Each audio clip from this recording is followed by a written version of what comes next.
Britain is a constitutional monarchy, so the relationship between the Queen, who is head of state, and the Prime Minister, who is head of government, is an important one.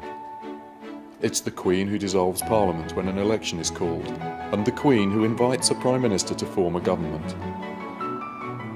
Every week the Prime Minister has an audience with the Queen. The PM makes the short trip from Downing Street to Buckingham Palace to be received by the monarch.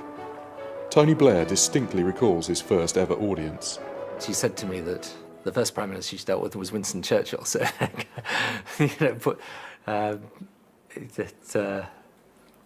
put me in perspective, as it were. But then there are sometimes when I will ask her about what it was like in previous times with previous Prime Ministers, and of course she's got such a huge fund of stories and history to draw upon.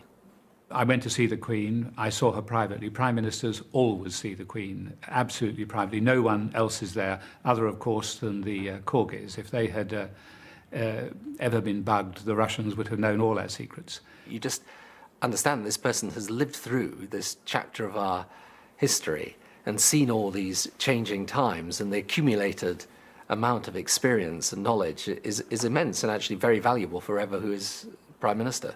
Winston Churchill was the current Queen's first Prime Minister when she ascended to the throne during his second administration in 1952.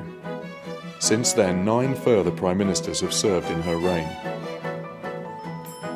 Today she has her weekly audience with a man born in the year she was crowned. This is a unique glimpse of a normally totally confidential meeting. Most on the Prime Minister's mind, talks with Eastern European countries which haven't been going smoothly. Another very busy day. Yes, it has been, because we were preparing for the European Council. Of course, that's Thursday, isn't it? Yes, Thursday, Friday, and anything after that is an added bonus, ma'am. Well, I suppose it is, yes. The weekly audience between Queen and Prime Minister is a private meeting, and the conversation remains strictly secret.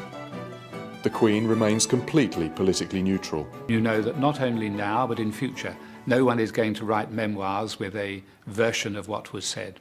So you can be utterly, totally frank, even indiscreet with the Queen. You know, when you're in a position where there's a lot of pressure and a lot of responsibility on you, that's a tremendous bonus. And how did all your meetings go last week when you saw all these people just after I'd done?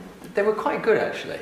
I mean, I think they want to do a deal if they possibly can. The question is whether we can get everyone through it at the end of this week, really. But it's, for the new countries particularly, they want one. And that's the best chance we've got of getting one. You can imagine. Well, we had an interesting time in Northern Ireland, which was very nice.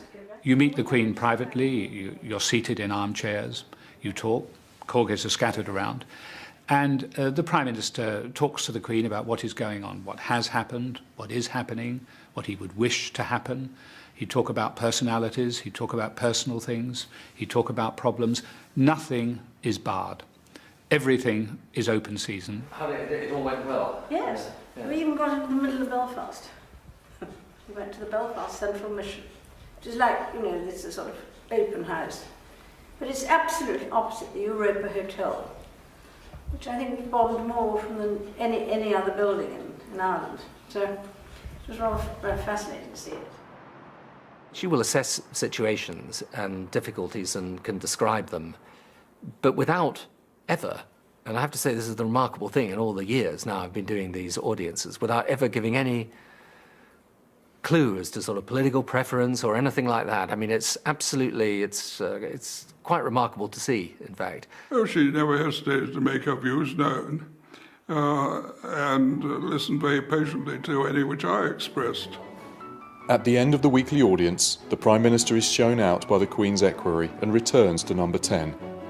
And whoever is monarch and whoever is Prime Minister, the tradition continues.